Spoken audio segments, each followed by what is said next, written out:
Hi, everybody. Welcome. Thank you so much for joining us for the webinar, Lessons in Digital Agility from the 2020 Democratic National Convention. At WordPress VIP, our customers are constantly innovating with their WordPress websites, and they're pushing WordPress beyond the blog. So as an example of this, we invited our customer, the DNCC, to walk through what it was like to pivot their event to virtual and have even more emphasis on their website. So as we go through the session, please feel free to drop your questions into the Q&A box, and we'll have some time to answer those at the end. So I'll let Megan Marcel, our head of global events at WordPress VIP, take it from here. Over to you, Megan. Awesome, welcome. So as Tess mentioned, we are excited to chat with Andrew Binns, Chief Operating Officer, and Hannah Flom, Director of Digital Communications of the DNCC, on their pivot to virtual for the 2020 DNC. In less than 3 months, you both worked to execute a fully remote and digital experience, drawing in over 35.5 million digital viewers. I'm really excited to moderate this session, which is truly a story of agility at its core. So let's jump in. If you can each introduce yourselves and talk briefly about your roles. Binns, let's start with you. Sure. My name is Andrew Binns. I was the Chief Operating Officer at the convention. Pre-pandemic, I had started as the Chief Technology Officer, kind of working on all things technology, infrastructure, making sure that everything we had that was going to happen at the normal convention was going to happen. And then when the pandemic hit, we restructured and I moved over to the COO role. And Hannah? Hi, everyone. It's great to be here. I'm Hannah Flom, and I was the Director of Digital Communications for the convention. In my role, I oversaw our digital strategy for the first ever virtual convention, which means it's everything from like our content efforts on social media and our website to our distribution efforts across all different platforms to digital organizing and paid advertising.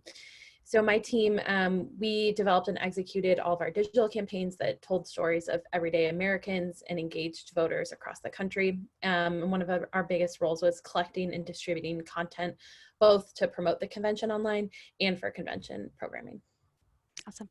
Hannah, when you were brought on, was it made clear at that point that this would go virtual? So I was brought on 1 week before we hit, before we started quarantining.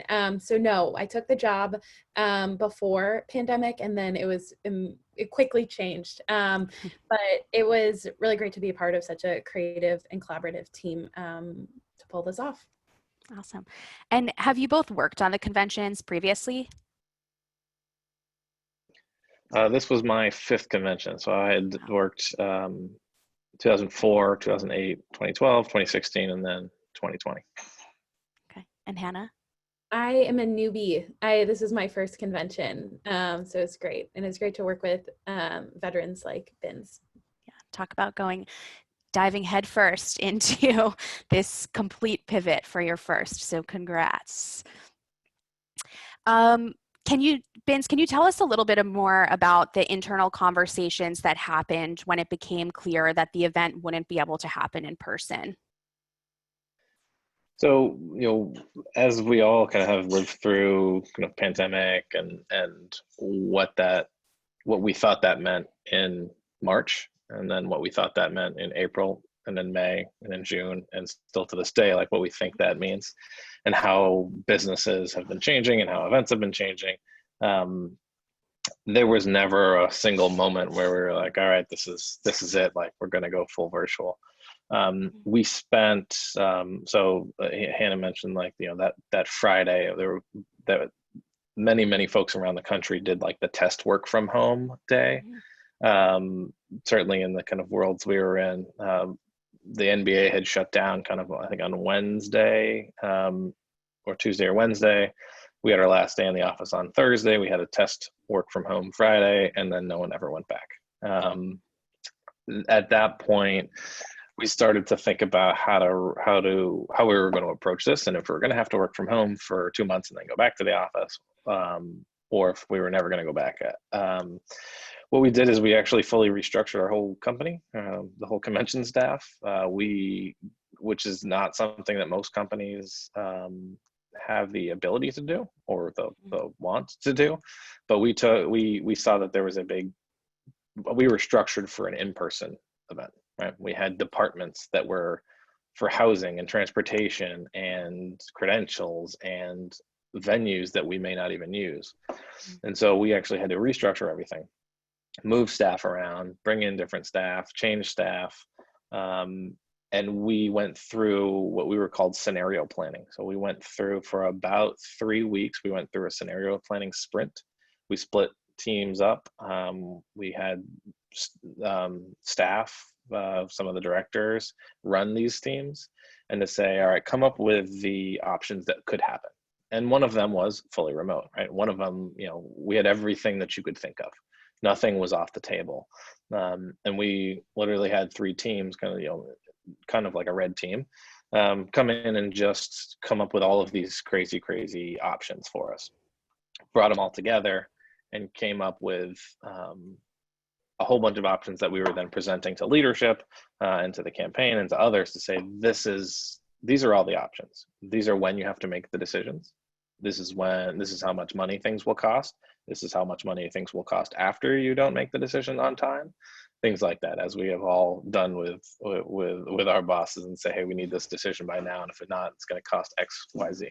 We did all of that, and that was, honestly, that lasted until the convention. Scenario planning and changing happened all the way up until August. Wow.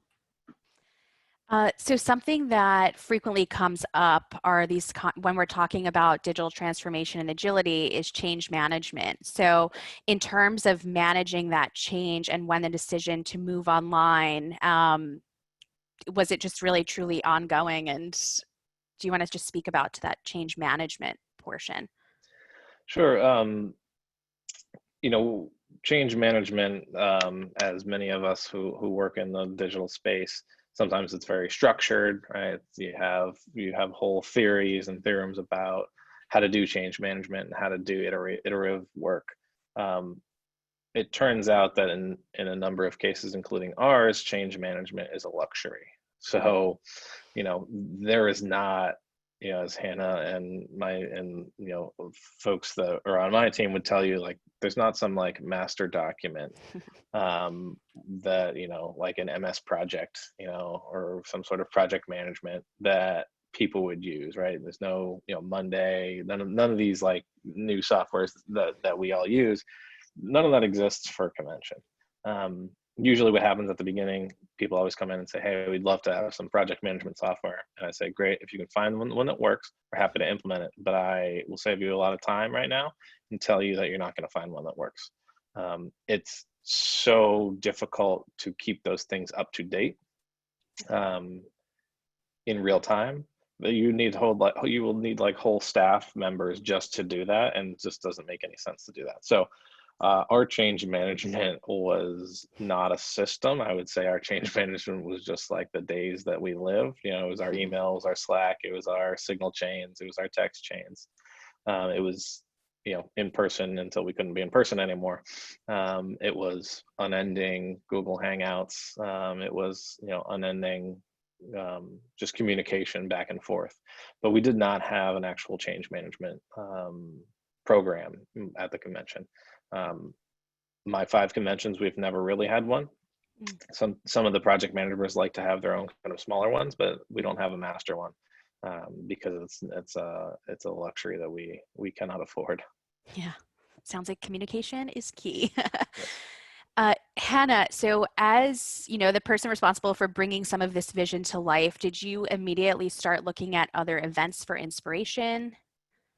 Yes, we did. I think pretty much quickly the whole world kind of shifted when it came to events. So we luckily had some time to look at other people do it first before we had to. So we looked at everything from like the NFL draft to like the global citizens concert at home to like virtual graduations, things that like you wouldn't think fit in the political space, but like they were all doing virtual events. And so we were able to take pieces from that and see, what worked, what didn't, what we wanted to do, how could we apply it to our 4-day event. There weren't many. I think what was also very different is like most of these were like one night, one show versus like we had 4 days of programming. And I think for my team specifically, we weren't just looking at like, you know, the format and the program, but we looked at how they were creating content that could be consumed on the internet following the event and how they organized folks online to like drive viewers. So that was like a really critical piece. Like for example, the virtual graduations, they put together like graduate from Home Toolkit, something that we really looked at a lot and thought about how can we do that? Like how can we do a convention at home toolkit? Mm-hmm. Can you speak more about that toolkit for at home that you pulled together? Yeah, for sure. I think, and I know we might get to this a little bit later on, but one thing that we thought of is like, how do we get people excited and engaged for the convention when they're all in their pajamas on their couch? And so what we did is like, think through like, what are the things that somebody would want to put on a convention from their own personal home, whether it was, you know, printable signs that they could print at their home office, to like changing their profile picture, to like stickers that they can print out, to like any other kinds of virtual swag to make them feel excited and included and have their own like at home watch parties with their friends online. That's awesome. We definitely will come back to that and creating that connection. But can you speak a bit more about how many people were working on this convention and bringing it to life, and almost what was it for an in-person, and how did that shift to doing it virtual, the number of people on this? So an in-person convention, to give you some scale for folks that have been to kind of any conference or convention, over the week we have about 50,000 guests come to town. There's about, on top of that, there's generally about 20,000 members of the media, which is probably one of the largest media concentrations outside of probably the Olympics. It's certainly larger than Super Bowls and kind of any other large events that we have. So there's tons of national, a large amount of international. Some of the larger networks send upwards of 500, 600, 700, 800 people to these conventions. So it's a substantial setup. Our staff, our kind of full-time staff, if you will, is about 250 people. And then we add about another 1,000 to 1,500,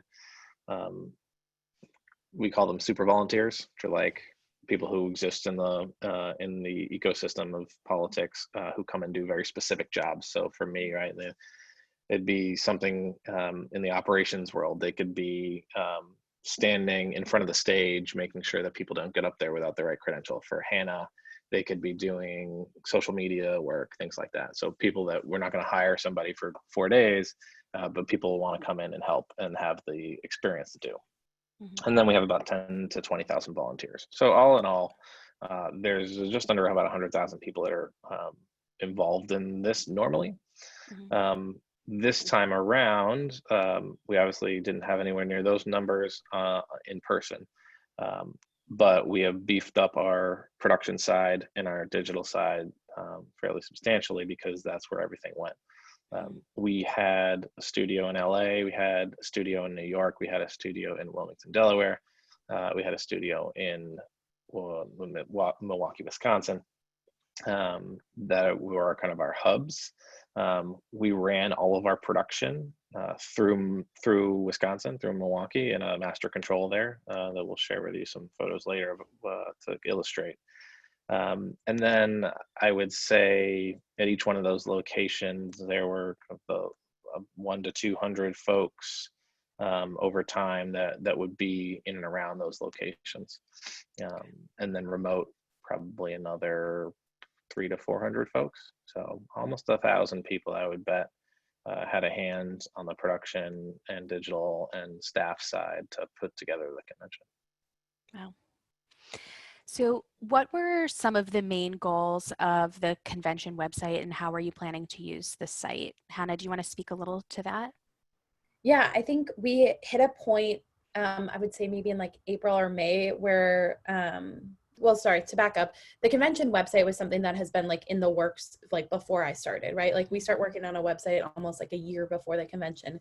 And it's set up to give, you know, as Vince was talking about, there's like a ton of people that come into the host city for the convention. So the website set up as like a in-person event, like logistical hub, right? It's like, here's where your hotels are, here are like restaurants you can eat at, et cetera, et cetera. And in April or May, we had this realization. We were like, it's not just a website anymore. Like the convention is the website. That is how, like, our, demconvention.com is how a large majority of the people are going to be able to even access the convention. So we had to shift kind of our goals there. Like, I guess that's a little bit of change management, right? Where we tweaked what we were working on, and we decided to focus more on, like, one, how do we engage people and get them excited about the convention? Two, how do we provide them the information on how they can, like, get involved and watch it? I think that was a really big one. And then three, we set it up as a place to, like, host the actual live stream that people could tune into. So those were, like, our main goals, was, like, getting people excited, giving them the information and resources to, like, get involved virtually and how they can engage virtually. And then three, it was like during the convention week, it became like, this is the convention. This is where you will watch and participate. Awesome. Bins, do you want to speak a bit more to the, streaming aspect of that? And I know that the entire voting process was done on the site. Can you speak a little more about that? Yeah, sure. So we had, as Hannah noted, the convention moving online then needs a home. So that website became that home. We had originally, talked and worked with WordPress to make sure that we had a safe and secure place. Of security is a huge thing for us. And it's one of the reasons that we went with WordPress, and we'll probably talk about that later. But the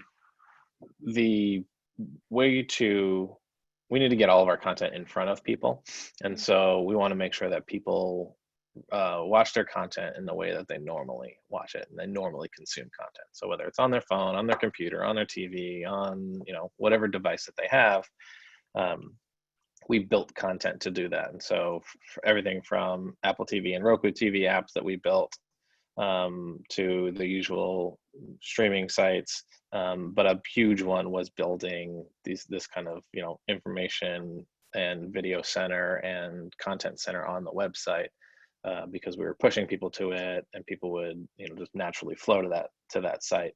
From there, the digital team kind of built out, they could say, oh, it was like demconvention.com/watch. It was how you could watch, and you would go and it would say, hey, do you want to watch on a device? Do you want to watch on this? And it would tell you, oh, like, you can watch on all these channels. This is the Comcast channel. This is the AT&T Uverse channel, right? This is the Spectrum channel. If you wanted to watch on your TV, if you had a digital console, right? If you had an Xbox, if you had a Roku device, it would tell you all of that. And we supported that on the website to make sure that, and pushed everyone there to say, hey, wherever you and however you want to watch, let us know, because we can meet you there. Instead of you having to come to us, we will come to you.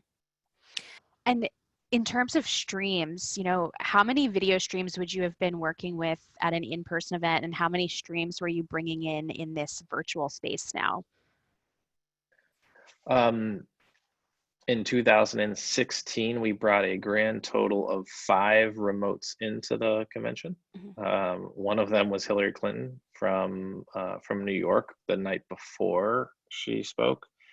The night of the Tim Kaine, the VP nominee, spoke, she came up on screen and thanked him.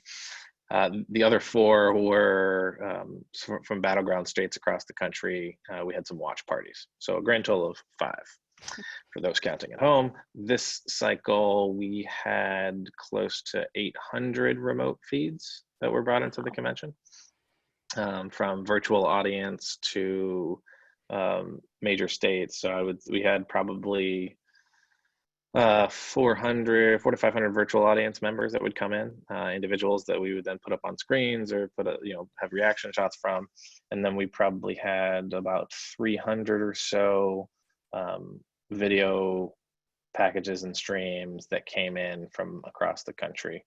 Most of them, a bunch of them, many of them live, obviously, for those that watch the roll call from around the country and around the world. Some of those were live. All of those were taped at some point that weekend. So they were taped like 2 days out. Most of them got taped on Sunday. Those were all taped live to a control room, so we could see what was happening, and then we rolled them in. But obviously, there were dozens of states. I think 37 states at some point went live into the program, along with dozens and dozens of other people. So, wow, it's incredible. What choices were made about your technology stack that helped with the agility of bringing this all to life? And what strategies or tools did you employ to make that all possible through certain technologies? I'll talk about kind of the infrastructure side, and then Hannah talk about some of the digital platforms that they had been planning on pre-pandemic. Our approach to infrastructure has been cloud first since 2012, really. We were one of the, which is when you actually go back and look at it, like it was pretty substantial. Most people weren't cloud only in 2012.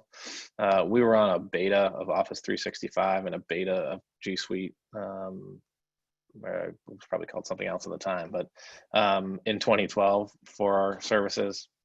2016 we were fully cloud-based, and then 2020 we were also fully cloud-based. So all of our communications, right, from Slack to our email to all of our storage of files, everything like that was already remote. So it didn't actually matter. So we know there were many companies that struggled with when everyone went home and started work from home. Like, how do you access files? How do you access communications tools? How do you access servers? We were always built to flex and to grow and to be dynamic, because the convention itself is always dynamic. We never know what's going to happen. This was not on the list of things that we had expected, certainly, but the process that we had built on the infrastructure side was easily kind of shifted and could take this on. So it didn't matter if somebody was here, I'm in Washington, D.C. right now, or in Milwaukee, or in California, or in Guam. It didn't matter, because they could all access our services because they were built like that. So on the infrastructure side, we had always kind of thought through that.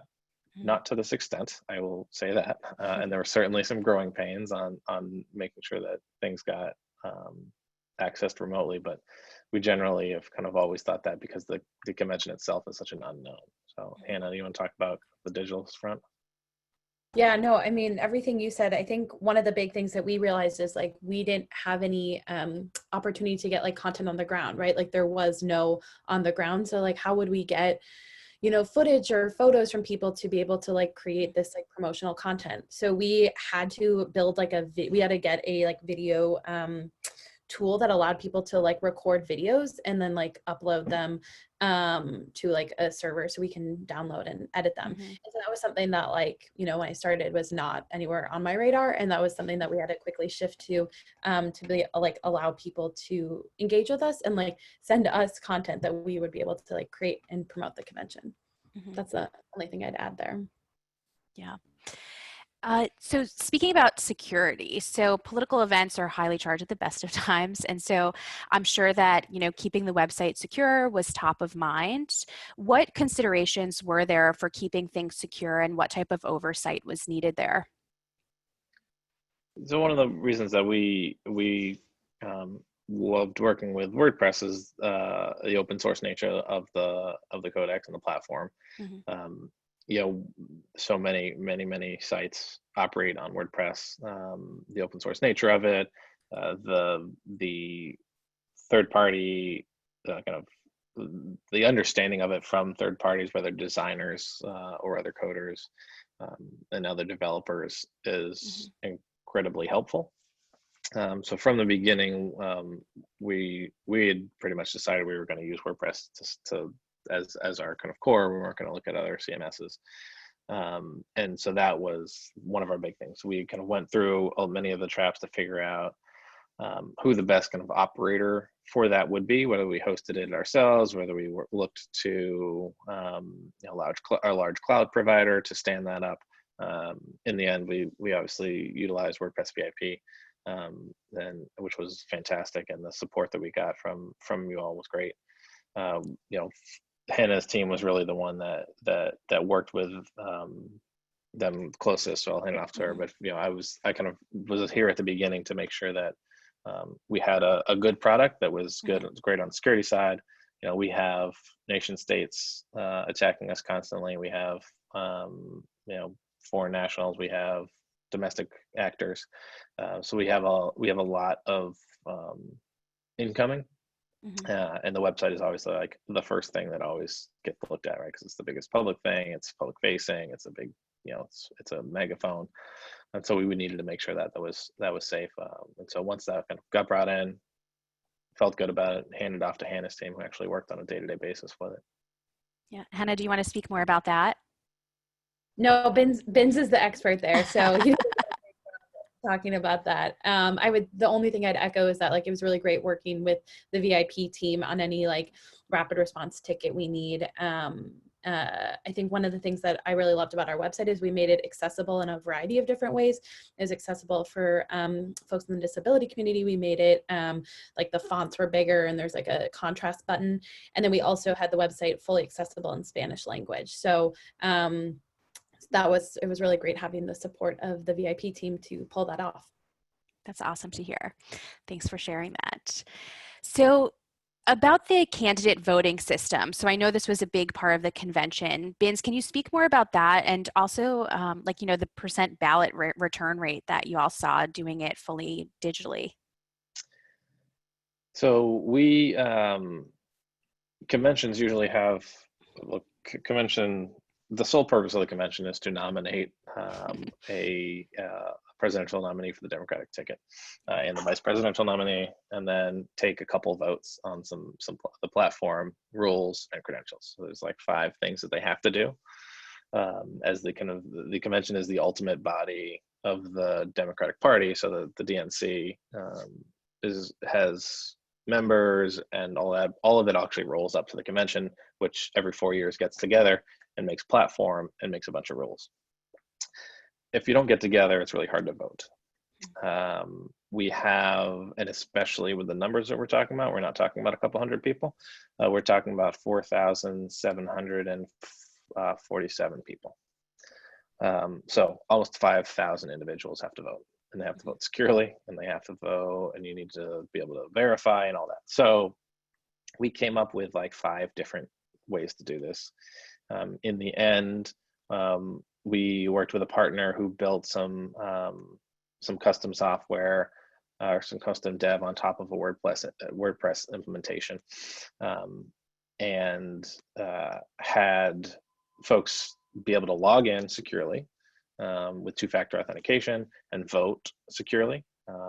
We had people in multiple meetings. So if we had a platform committee meeting, which are all public, they have to go and vote on like dozens of different amendments and things like that. All of those, there were a couple hundred members there. They would log in. They'd have a screen in front of them. They'd have a little live stream that showed what was going on. They'd have the document in this corner, and then they'd have buttons down the bottom that said like yay, yes, no, or abstain. All of that was built on WordPress with a WordPress database in the background, which then synced into some Google Sheets so we could keep track of everything. So it was a combination of the two that we used for all those meetings. And then in the end, we had all 5,000 of our members vote via ballot. Essentially, it was a PDF ballot that people would receive. They received them to their emails. They'd be able to submit them back to us. And of the 4,747 people, only 12 did not return ballots. So wow. It was like a 99.68% return rate. We had about 2 weeks to do that. And we worked with the states to work with all their delegates to do that. So pretty much our electronic voting system was built on a WordPress platform with a WordPress database in the background, sunk to Sheets so we can monitor. And then our overall voting was also kind of built in a similar fashion. So was substantial. We expected like 60% return ballots and got 99.7% essentially. That's remarkable. So we did not expect that, but it was great to be able to do that. And people really liked to be able to utilize the voting system when they were in there. Mm-hmm. It worked really well. It was secure, and we had the ability to do tracking and verification, which is a huge thing for us. That's great. So, okay, so it was decided to go virtual. Y'all built the, home for this online convention. Now, really going into that, creating almost like that virtual balloon drop at home. Hannah, how did you think about the distribution platforms for the convention content? Were you thinking of this in new ways than previous years? Can you speak more to that? Yeah, I think there are a couple ways we thought about it. I think one, our goal always is to get content to where people are. We are, as Ben's always says, channel agnostic. Whether it's like Facebook and YouTube, Snapchat, TikTok. We even like put it on like Alexa, like people could literally tune into the convention through their Alexa device. Like our goal was to be able to make sure that people could watch the convention from wherever they're normally consuming content. We didn't want to like make them have to, go here, or drive them there. I think there are two things that we thought about this time with it being virtually. One is like we worked with a lot of like digital media partners and like influencers or content creators to make sure that we were reaching people beyond folks that followed the Democratic Party on Facebook and Twitter. So like we were on Twitch with like a rap and hip hop like live stream show called Behind the Rhyme, and like made sure to push voting information through there and drove people to the convention afterwards. We worked with like content creators like Megan Rinks and Chris Clemens, who are like younger folks on YouTube and Instagram that reach like a lot of like, critical voting blocks of like young people, and made sure that they were talking about the convention and why they're proud to vote for Joe Biden. And then we also worked with like Now This and Me Too and other like digital publishers, and folks that were helping us spread the word about, what this convention is and why people should get involved. And then I would say like the last piece is that like, one of the biggest things to think about is that like not everybody's always going to be watching the show live. So how could we create content that was like available for consumption on social media during and following the actual programming? I always call it like the Saturday Night Live effect. Is like nobody really watches Saturday Night Live anymore, but everybody always watches the clips the next morning and shares it around on Twitter, YouTube, I feel it. And so that was our goal, is like, how do we get, if somebody's not going to watch, 2 hours of programming on Tuesday night, how do we make sure they get that 30-minute clip of like our roll call, which was like one of the best parts of Tuesday night? People were talking a lot about it. How do we get them to like watch that on YouTube the next day? And we did. Like that was one of our most top performing YouTube clips. So I would say that was like one big way to think about it, is that like we knew we didn't have an in-person audience. So how do we create that digital audience following the convention? So going more into that in-person audience, at events, that connection that comes from being together in person is awesome. And how did you try to do that in this virtual space? Did you try to replicate what was being done? Were you going for something else entirely, maybe a combination? How did you get that connection between people watching it? So that's like everyone's question now. It's like how to make that feeling like you're there. So we, as one of the first major events kind of post-pandemic, right, we really had the NFL draft, and then that was generally it. There wasn't a lot, and then like a couple concerts, like Global Citizens type stuff, but there was not like, there's not a lot to work with and see what worked and what didn't work. So we were grasping at straws and we were wandering around in the dark. But we talked to many, many, many folks. We had a lot of great kind of ideas coming from our side as well. I would say that it was a combination of high-powered, Michelle Obama types, speaking straight to camera. So you felt like they were talking to you. As well as real people, people.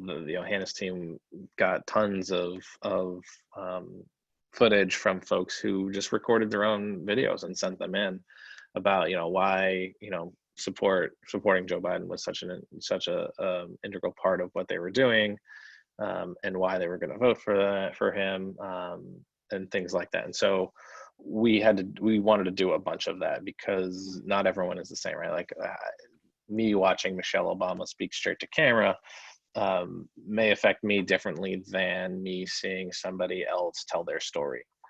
And so we actually had a combination of that. We then had a combination of live hosts to help, right? So we like to move things along, because one of the things that we did not like with some of the events that we had seen before, some of the global citizen stuff, was more of just like, those were just video packages rolled straight together. Right? It was kind of like, yes, this Lady Gaga in her house on her piano. Like, it's pretty cool, but like, then what? And then it would just go to the next person. Like, okay, that's Beyonce, got it. Like, great. We wanted somebody to be able to help tie that together, and so we had 4 amazing women help host each night. So from Kerry Washington to Julia Louis-Dreyfus and others, and so that was a big part of it as well. So we actually experimented and kind of changed how we were talking to people and how we were helping people feel like they were there.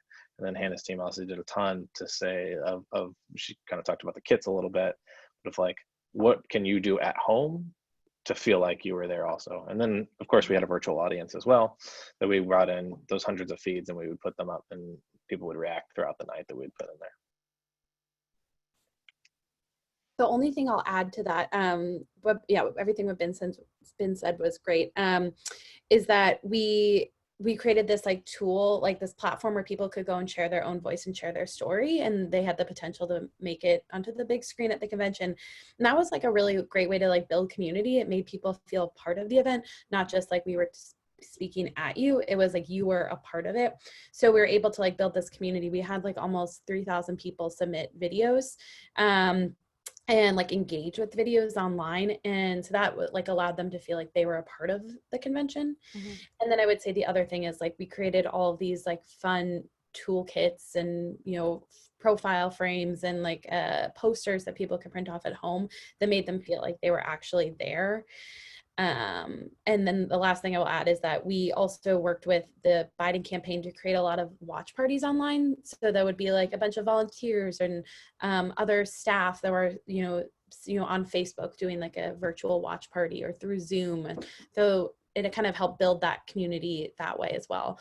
We had, I think the most powerful compliment we received was somebody said it was the first time they felt connected to other people during the pandemic. And I would say that was something that really stuck with me, is like we were able to like through these, you know, all these different digital tools and through the program, we were able to like build like a connection for people with community that they have not been feeling for a while.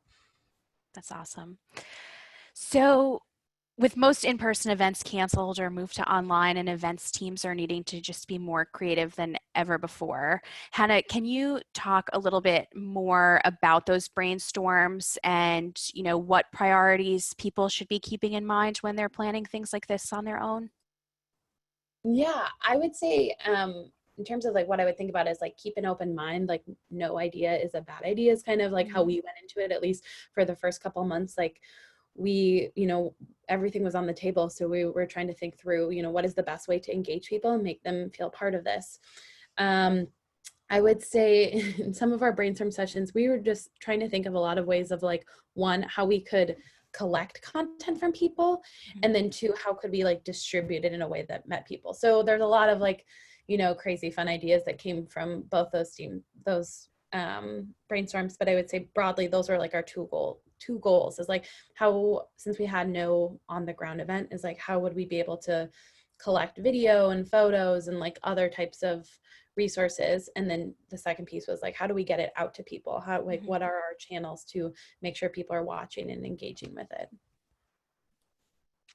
Great. I think that's helpful. Everyone is trying to create this, so any advice is always welcome. Given your experience this year with pivoting such a big event digitally, how do you think the future of events, even in the post-COVID world, are going to be? Do you think that things have been changed permanently? I'll give this to each of you to answer. Benz, if you want to start. Yes. So we will certainly go back to in-person events. I think they will have more hybrid approaches to them. people previously, right, were folks like Hannah and I and others who have been pushing to use more digital platforms and more interactive platforms, right? And there was always pushback. It's like, no, we don't need to do that. Like, no, we're just going to get like put somebody up on stage. Like, we're going to put 4 people up on stage. It's going to be fine. We'll travel them in. We'll put them in a hotel. It's great.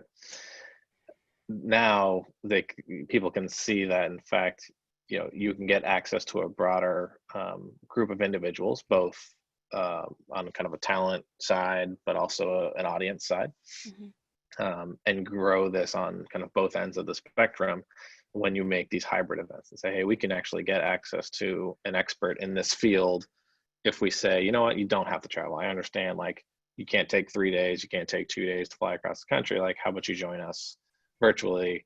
We have 3 people on stage, we have 2 people remote, it's all integrated, and everyone still gets that same feeling of like, okay, this person was here talking to us about this very specific thing. The technology is caught up, the interoperability has caught up. Certainly there's more strides to be made on the tech side, but generally you can do all of those pieces and integrate them into a show, as long as you have the right team to be able to do it. Hannah? Yeah, I mean, I agree with everything Ben said. I think that people are recognizing the value of using digital tools and as a way to engage people, and a way to like drive viewers and build an audience. When I first joined, I had a team of like 2 or 3 people. And then by the end, we were able to build our team to a total of like 15 on the digital people. So that just shows you that like the convention really valued and invested in digital in a way that we haven't before. And we delivered on that, like, right? Like, we were able to grow like almost 36 million digital viewers. We got 122 million views on our videos online. So it just shows that like there's value in this area in terms of virtual events. And that's why I see it. That is something that I don't think will change now in this post-COVID world. All right, well, before we go into audience questions, we thought it would be fun to share a few behind the scenes photos. So Tess, if you want to share your screen and bring those up, and then Bins, if you want to speak to us a bit about what we're seeing here. Sure. So we had as I mentioned, we had a master control room based in Milwaukee. It was at the convention center in downtown Milwaukee. The original convention was going to be at the Fiserv Forum, which is a basketball arena right downtown. We eventually shifted to the convention center and then reshifted again, but we utilized the infrastructure at the convention center that we had already built. So we had dozens of fiber lines, we had hundreds of gigs of internet, all redundant, all diverse, kind of all protected. And so this was the best place to actually produce our show from. What you're seeing right here is on the top screen, it's a network multi-view. So it's how we monitor kind of all of our networks, being the media networks. You can see CNN, NBC, Fox, everybody up there. And if you want to go to the next slide, this was our general master control suite. So my deputy Shelby next to me, our media logistics person, Jessica on the far right there. We started to build out these monitor walls to be able to monitor all of our incoming remotes, all of our outgoing feeds, all of our media feeds, and our program feed. In our next slide, you can take a look at, this is our main master remotes control and our, so it's contribution and distribution. So generally on the kind of the right side, the middle and the right side, all of those boxes that have Joe Biden in them, we're showing all of the distribution. So each one of those is actually a different distribution channel.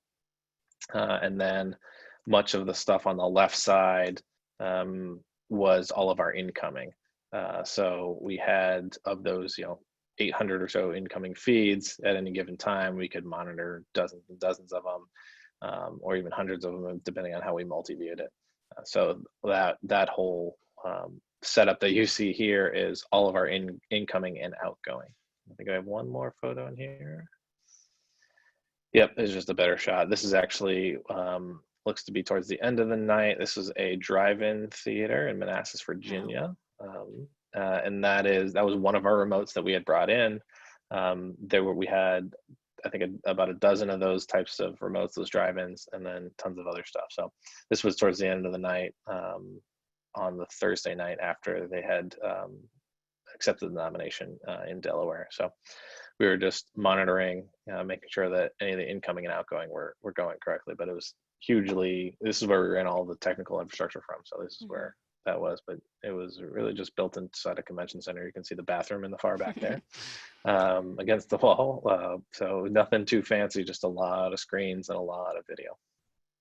Thanks for sharing these. It definitely puts into perspective the scale at what we're all managing. So these are great to see. Thanks for sharing them. All right, we are going to take a couple of questions that came in. So I will kick us off with this one here. So as more event-based organizations are forced to move into the digital space, are there any key general pieces of advice you would give? Anything that surprised you or caught you off guard apart from the obvious scale of the shift that you undertook? So one of the things that I've found, so I have a tech company that also does a lot of these events, and work with a lot of AV companies, a lot of live stream companies, a lot of other folks. I would say as you are kind of moving into the digital space, make sure to find the companies who have historically done a lot of that work. So an AV company who happens to do live streams is not the same as a live stream company. You will find that, right? There's tons of AV companies that are shifting and can do live streams, right? They have all the black magic gear, they have some encoders, they use OBS, right? They use all the things, but they're not necessarily the same as a live stream company who's been doing this for 10 or 15 years, who lives and breathes in that world. So I would definitely think about that, and think about that across the board, right? There are plenty of companies that do what you're looking for. And there are great uses for AV companies in this new world, and you have to use them because there's so much there, and no one company can do so much of this. But I would say kind of generally make sure to find those companies who have historically done what you're looking for. A lot of folks are out there selling, they can do this, they can do that, they can do that, and they've built it in the last 2 months, and maybe it's good, but it's certainly only 2 months good. It's not 2 years good or 10 years good. And you will find that at the most inopportune times. So make sure to do your research and find and work through that. But that's probably kind of just a general piece of find the experts, and you're certainly going to get pushback on budget side, right? People are going to say, who are doing these events, like, well, we never spent that much money on production or live stream or advertising, right? Like paid media, right? Like why would we spend money on paid media advertising? It's like, well, like, you don't have 1,000 people sitting in chairs anymore, right? You have to go out and get them. And so that kind of idea is new to everyone in the organization, and you need to make sure to kind of stand up and say, hey, like, if we're really shifting, like, we got to shift. Yeah, so definitely finding those key partners, and digital events are not free events, I think is a pretty core message there. Here's another question. I'll direct this one to Hannah. What is one thing that you would have done differently had you known it? So looking back. That's a really good question. I think there are a lot of things, but I also think that, like, one thing to note that we were dealing with for many times is, like, the pandemic kept changing, right? So we didn't know what was going to happen 2 weeks from now, right? Like, there were a lot of things that kept shifting. I think, if you recall back in March, a lot of people said it would all be over by July, and here we are in September, still at our homes. And so I would say that one thing I wish I did differently is starting to reach out to more partner organizations and media companies a little bit earlier to get them on board with sharing the event and sharing information. I think it was a long month of a lot of work that we had to do because, we kind of made that shift to fully virtual. But I think that given where we were with everything, things were just really fluid and changing. So sorry, I know that's not really a great answer. No, it is. So one of the things that is of greatest value from people at events is like who you meet and how you keep these connections going on and the ongoing value of events. How will you plan to handle this part of the value so that it doesn't seem like a very one-way conversation, because if reactions aren't seen and those conversations aren't going? Yeah, I mean, that is probably that's something that we all have experienced on a personal level, like of having being at home and missing the social aspects of seeing friends and family and traveling and, you know, having that connection. I think we as a society are trying to figure out how to do that and what risks are involved with that and what risks we want to accept.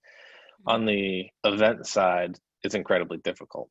You know, it's incredibly difficult to connect two or more people virtually and have them create a bond that then outlasts, you know, that time, especially if, you know, if we're in, you know, if you're in webinar functions, right, and, you know, you don't really get to interact with other folks.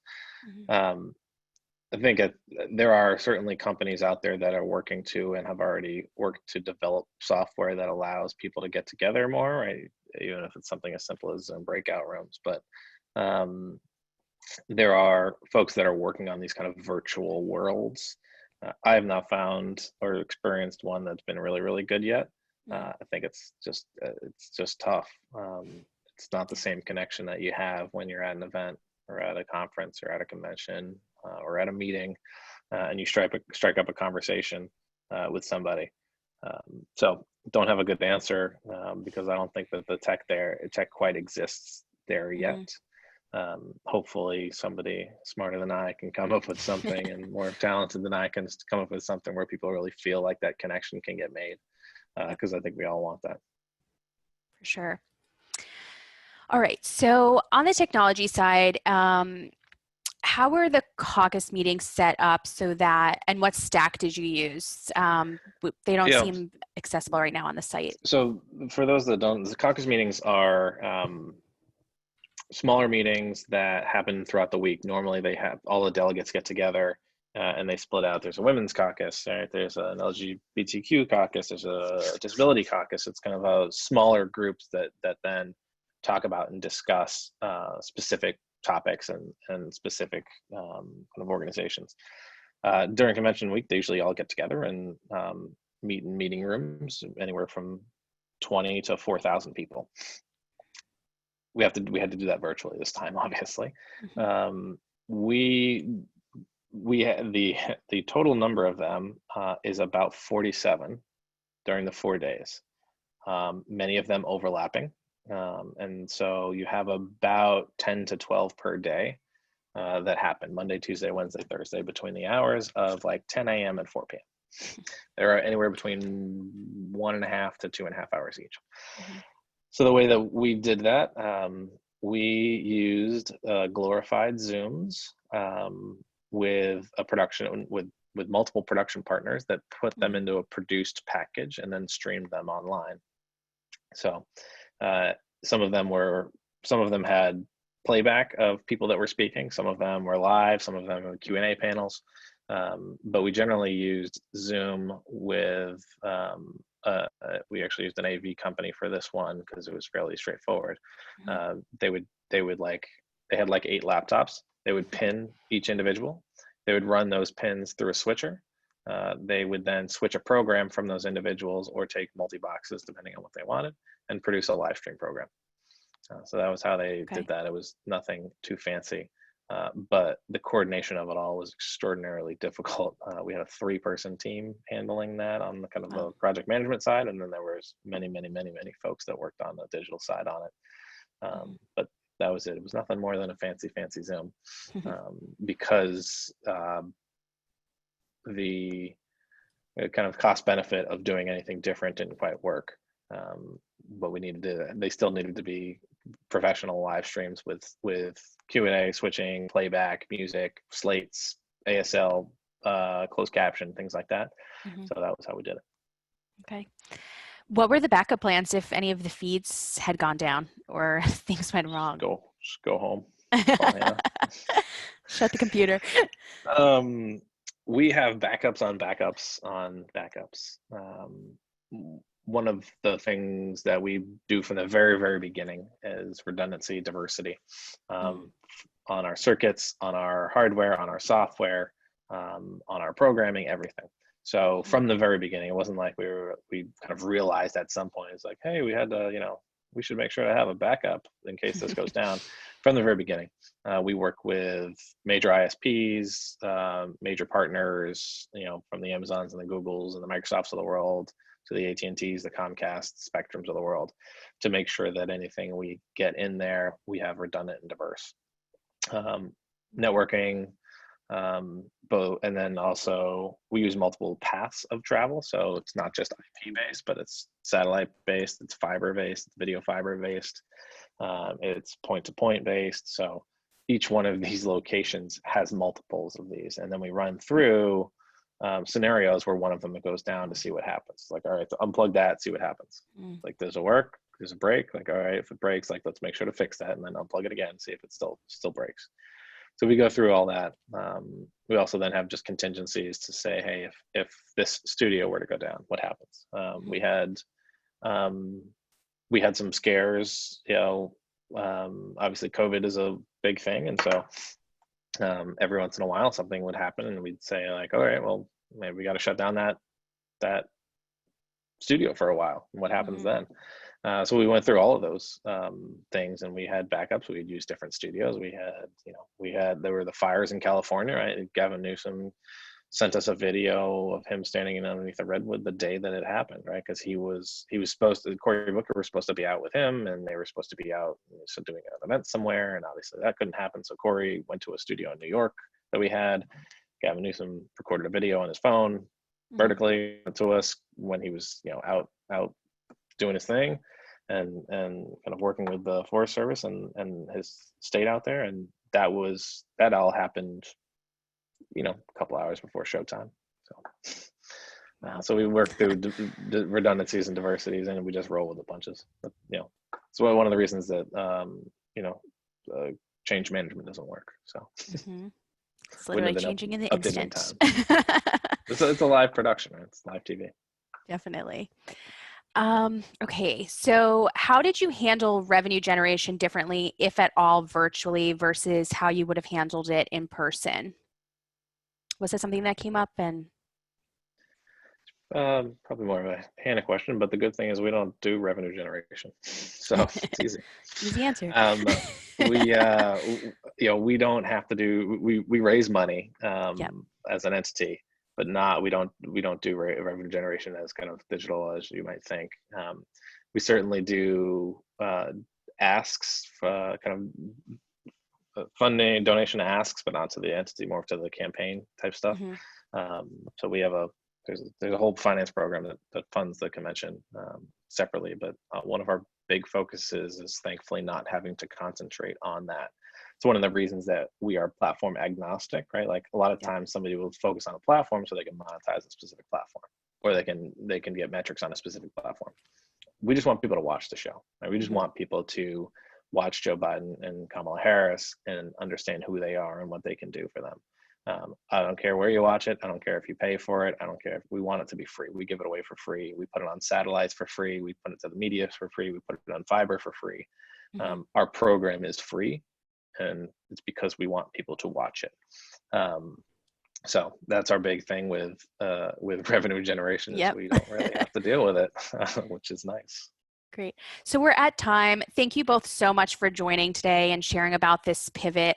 And thanks to everyone for joining. Congratulations for creating an incredible event virtually in such little time. And thank you. We appreciate your time. All right. Bye, everyone. Thank you so much. Thanks so much, everyone.